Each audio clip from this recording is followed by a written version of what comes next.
खबर गुना से आ रही है, जहां गुना में फिर भड़का गुस्सा। हनुमान चौराहे पर चक्का जाम। क्या प्रशासन अब भी गौवंश के हत्यारों को संरक्षण दे रहा है? गुना के इंडस्ट्रियल एरिया में गौमाता के खून से सड़कें लाल करने वाले दरिंदों के खिलाफ अब जनता का सब्र पूरी तरह से टूट चुका है। आज गुना का हृदय स्थल हनुमान चौराहा गवाह बना उस आक्रोश का जो पिछले कई दिनों से प्रशासन की सुस्ती देख उबल रहा था। हिंदू समाज और गौ सेवकों ने सड़क पर उतरकर चक्का जाम कर दिया और प्रशासन के खिलाफ जमकर नारेबाजी भी की।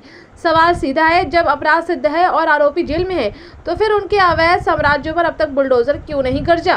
प्रशासन कान खोलकर सुन ले, ये महज एक जाम नहीं बल्कि उस तूफान की आहट है जो पूरे गुना को हिलाकर रख देगा। मुख्य आरोपी इरशाद, जो पहले से ही जिला बदर और आदातन अपराधी है, वो शहर में बेखौफ होकर गौवंशों को काट रहा था और प्रशासन सो रहा था। अब जब जनता ने 8 दिन का अल्टीमेटम दिया है तो कलेक्टर को ये तय करना होगा कि उन्हें कानून का राज स्थापित करना है या फिर इन कसाईयों के अवैध निर्माणों को बेचाना है। अगर 8 दिन के अंदर इन हत्यारों के घरों पर पीला पंजा नहीं चला तो आज हनुमान चौराहे पर लगा ये जाम कल पूरे जिले की धड़कनें रोक देगा। गौ सेवक और हिंदू समाज अब आर पार की लड़ाई के मूड में है। अब देखना यह है कि प्रशासन कागजी कार्रवाई में उलझा रहता है या फिर इन अपराधियों को उसी भाषा में जवाब देता है जिसे वे समझते हैं। देखिए रिपोर्ट ब्यूरो चीफ मोहित सोनी के साथ। नहीं आओ तुम्हारे पसंद। अरे वो वाला यार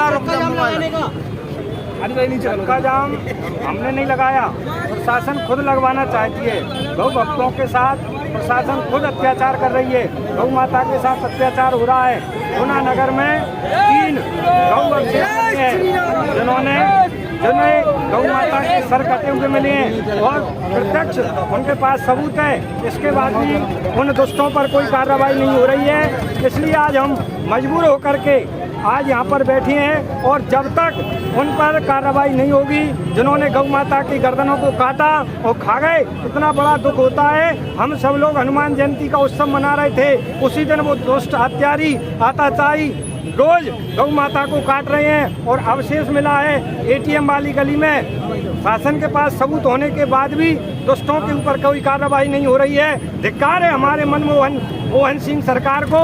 ऐसे दुष्ट नेता को तुरंत इस्तीफा दे देना चाहिए। आया था गौ भक्त बनकर और गौ माता को कटवा रहा है। भोपाल में भी गौ मांस मिला, इसके बाद भी इसको लज्जा नहीं आ रही है और कलेक्टर साहब कोई हमारी सुनवाई नहीं कर रहे हैं। हम तो प्रशासन से आग्रह करेंगे, यदि तुम गौ तस्करों पर, गौ भक्तों के ऊपर कोई कार्रवाई करना चाहते हो तो करो, क्योंकि तुम्हारे अंदर गुर्दा नहीं है कि तुम गौ माता के काटने वाले पर कोई कार्रवाई कर सको।